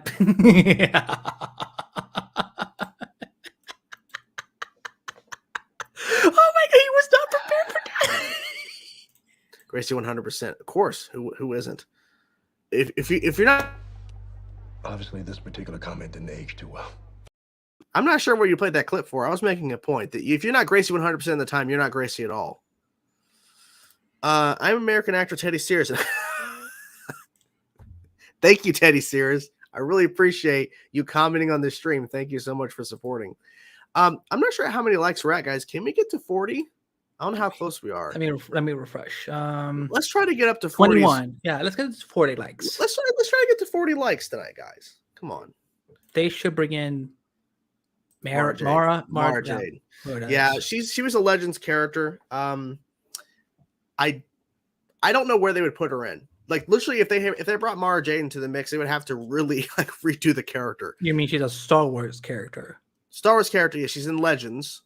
Like, is Legends something with Star Wars? Yeah, Legends is not canon. It's all the stuff that was like books and video games and comics, everything that was not canonized because it came out. The EU was not canon. That's what it is. Legends. They call it Legends. So it's like extended universe Legends. It's the same thing because like right now, okay, I can't grab a book right now. Actually, maybe I can. Hold on. I'm going to stop my camera for a second. I'm going to go grab and I'll show you the difference. Okay. I will talk in the meantime. You are the Reverse Flash. Flash Freak, you are the Reverse Flash. I mean, Jordan's going to try to, I guess. So. Okay. So, okay, here's the difference. This is a canon book, Tarkin. It's just as is. Tarkin, boom, boom, boom. Here is a Legends book with the Legends on top and Legends on the side, on the spine. Legends at the top. Okay. Legend. So, what this is? So this, after the buyout from Disney, Star Wars, they decanonized, turned stuff into Legends. Everything basically after the buyout. So if a novel came out before the buyout, it's Legends. It's not canon. You can still read it and enjoy it, but it's not canon to what their narrative is in terms of their films. So what's canon is the 9 Star Wars films George Lucas, of course, prequel, original, sequel that Disney made. Clone Wars, animated show, and then everything after that point. And of course, there's novels and things. So this is one of the novels, but stuff like this, like there's no more Legends anymore. It's just canon stuff.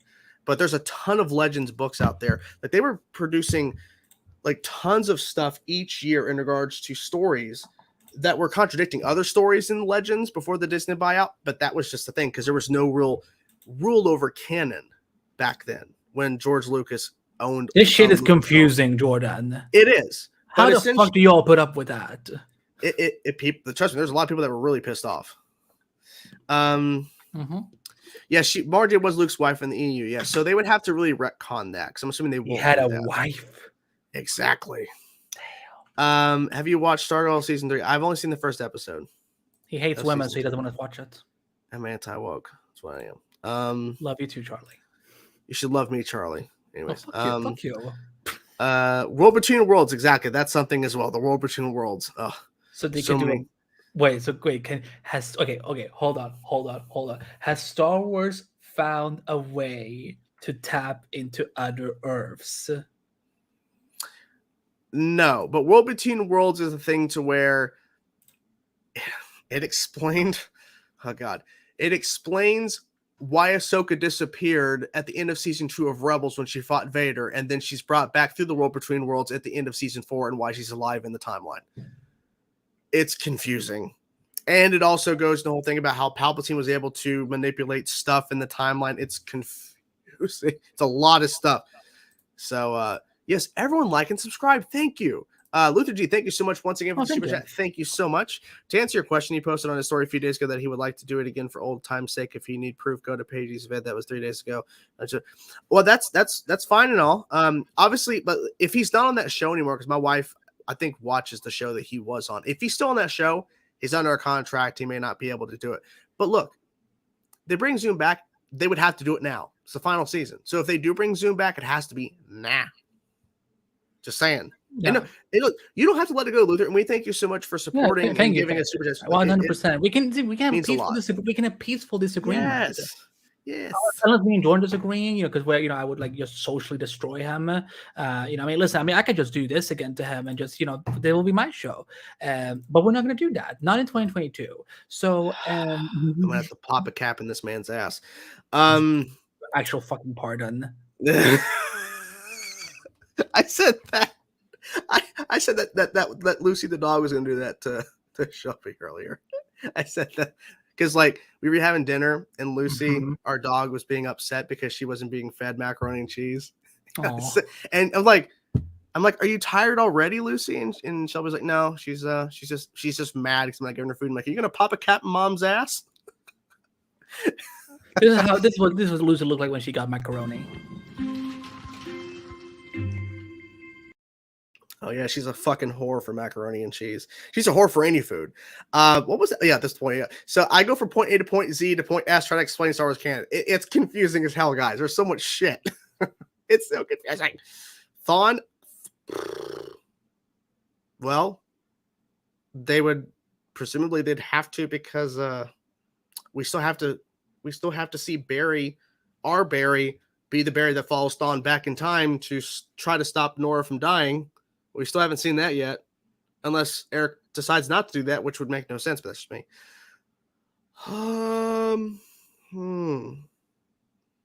Timey-wimey timelines. Exactly. It's confusing.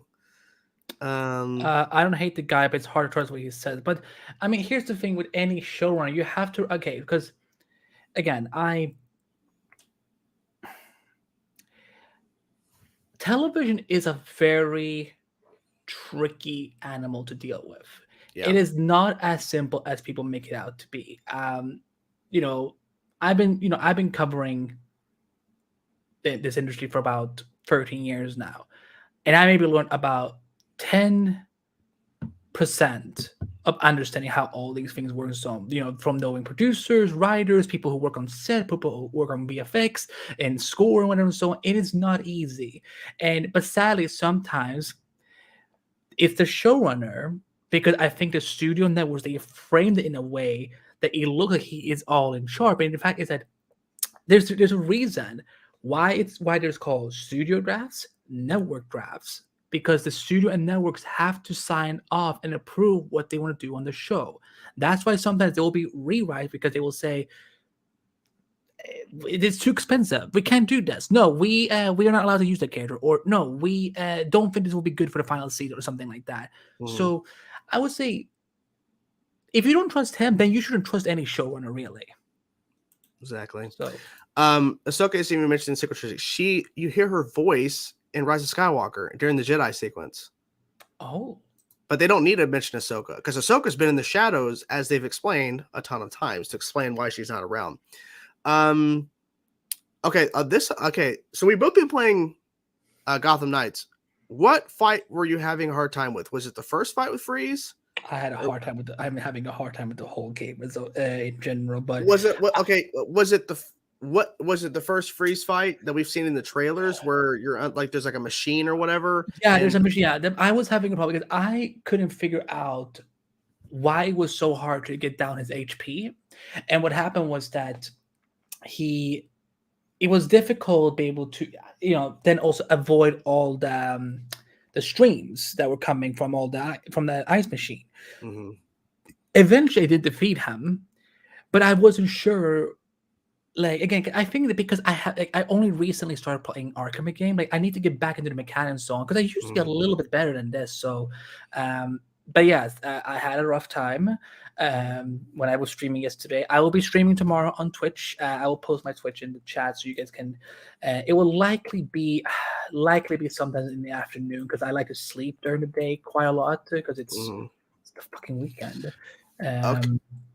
Okay, so who did you use to fight Freeze? I used Nightwing.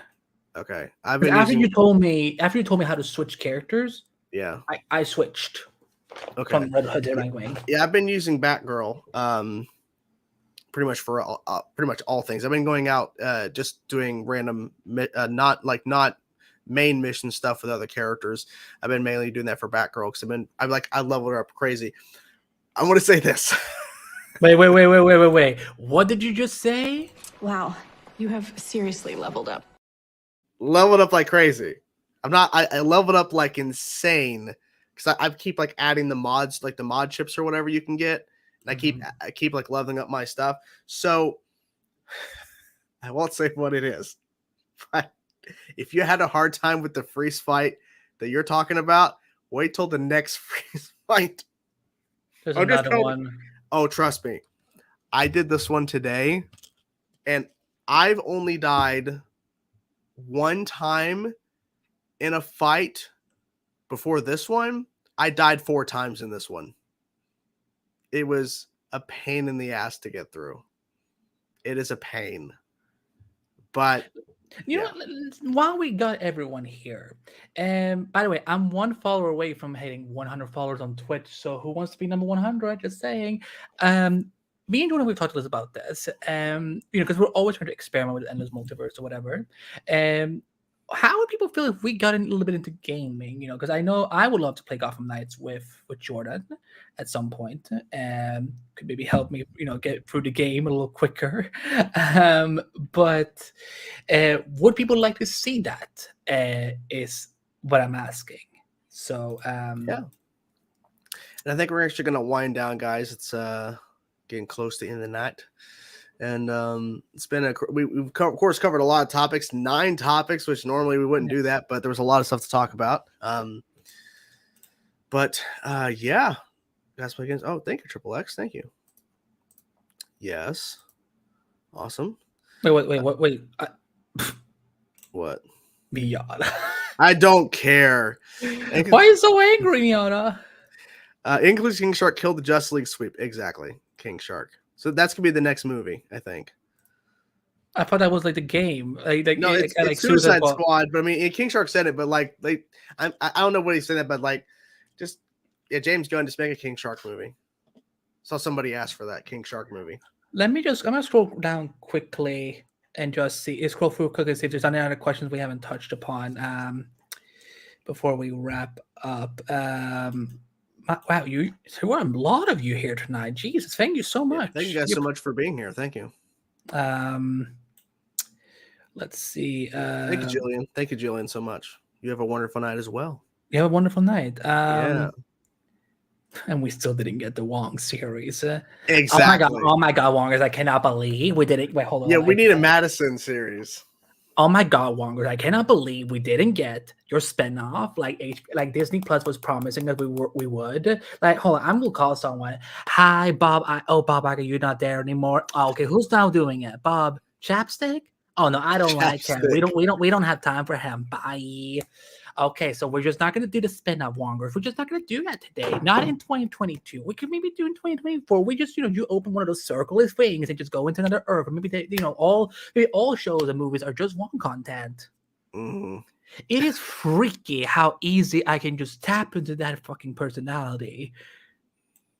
So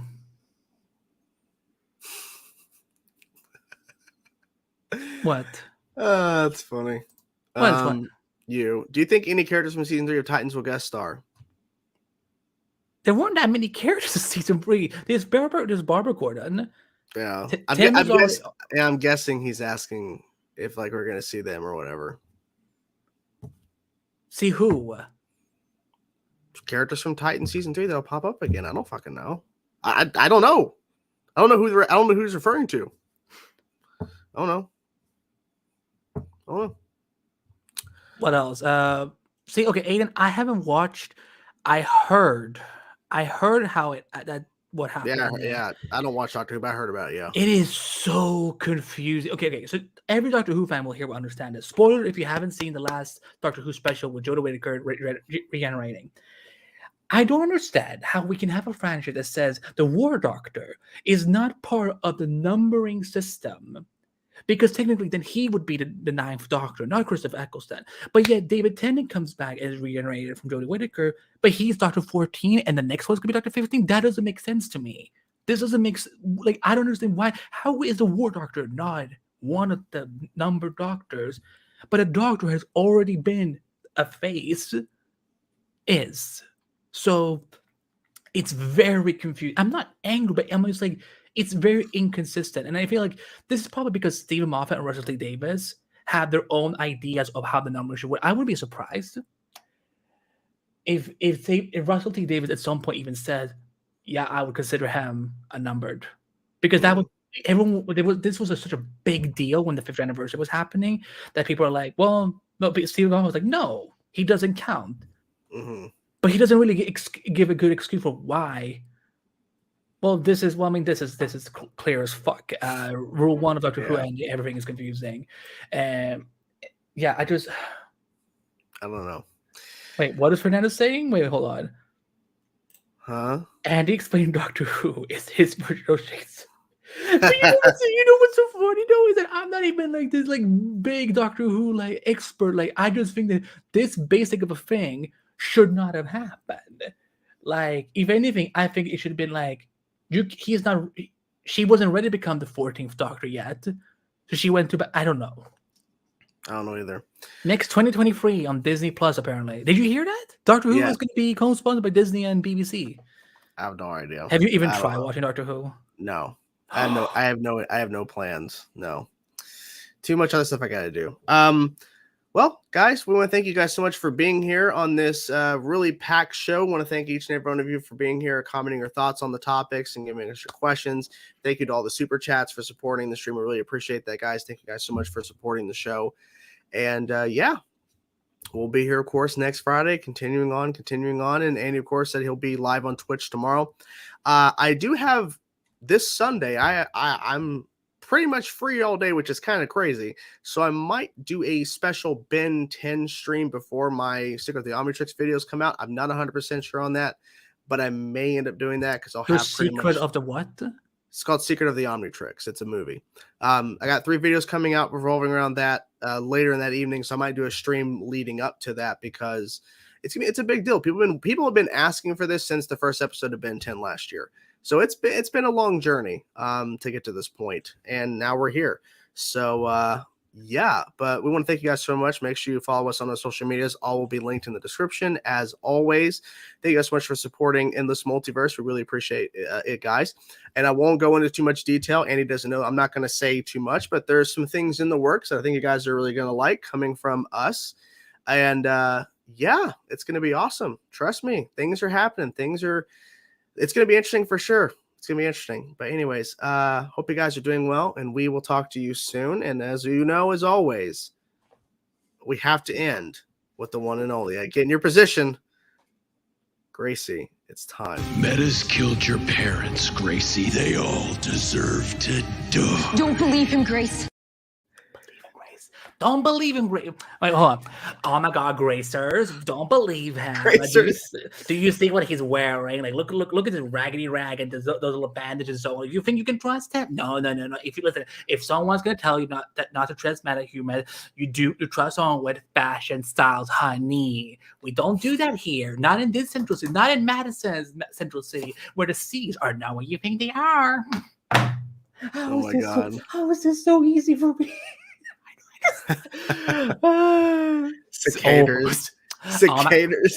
Oh my God, CC. Listen, you cannot just go be stabbing people like that, CC. Jesus. Figures is watching. Have a great weekend. I'll see you on Twitch tomorrow. Bye. What just happened? Nothing happened. Bye, everybody.